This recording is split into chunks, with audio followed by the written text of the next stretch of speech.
बिस्मिल्लाहिर्रहमानिर्रहीम।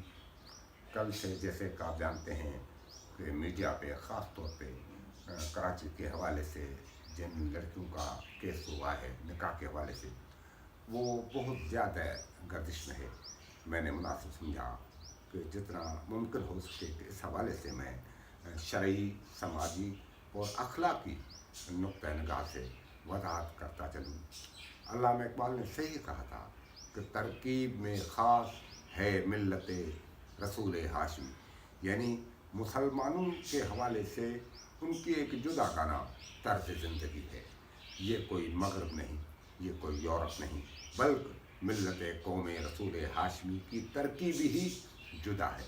यकीनन हमारे मुल्क में जो इस किस्म के वाक़यात आते हैं वो ख़ास तौर पे वालिदैन के लिए बड़े खजालत का एक सबब बनते हैं, और हर शख्स जो एक वालिद है वो तो इस हवाले से उसके महसूसात क्या होंगे।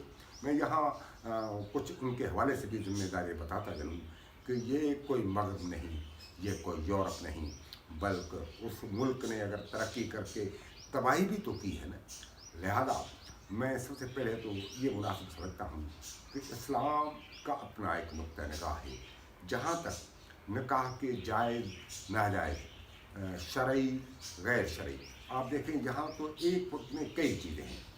आइनी कवानीन हैं जो अयूब के ज़माने में मंजूर हुए थे, जिसमें एक ख़ास शर्त रखी गई थी एज की।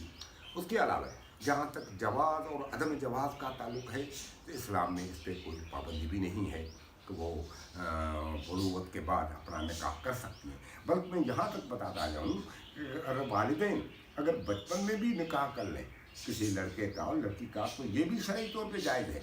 हाँ, मगर उसके अंदर कई कंडीशंस हैं। जब लड़की जवान हो जाए तो वो इख्तियार रखती है कि उसके निकाह को बाकी रखे या न रखे जो उसका बचपन में हुआ था। मगर चूँकि यहाँ मालूमात की भी बड़ी कमी है, फिर मीडिया कभी भी उसको उस अंदाज में मुस्बित और सही अंदाज में उसकी वजाहत नहीं करती। एक ही वक्त में कई कवानीन हैं। आपको मालूम है कि हमारे मुल्क में शरीयत कोर्ट भी है, मगर अफसोस कि वो गैर फ़ाल है। यहाँ इस्लामी नज़रियाती कौंसल भी है, मगर वो भी यूं ही समझें कि गैर फ़ाल है। कोई शक नहीं कि उसमें बड़े बड़े उलमा भी हैं, मगर मुझे माफ़ कीजिएगा उसमें ऐसे लोग भी हैं जो नादरा कुरान भी नहीं जानते। तो ये सारे इदारे, ये सारा माहौल एक ऐसा पेचीदा बन जाता है ख़ास तौर पे वालिदैन के लिए। लिहाजा वालिदैन का ये फ़र्ज़ बनता है कि वो शादी से पहले बच्चियों का ख़ास तौर पे नुक्ता निगाह मालूम करें, देखें, उन पर निगाह रखें। उनकी ये जिम्मेदारी नहीं कि उनको वो आज़ाद छोड़ दें। इस्लाम ने कुछ हदूद रखे, कुछ क़ुयूद रखे, वो उन पर निगाह रखें और उनकी तरबियत करें और उसको अपनी ज़िम्मेदारी समझें और उनकी मर्ज़ी को अहमियत दें जो शरीयत ने दी है।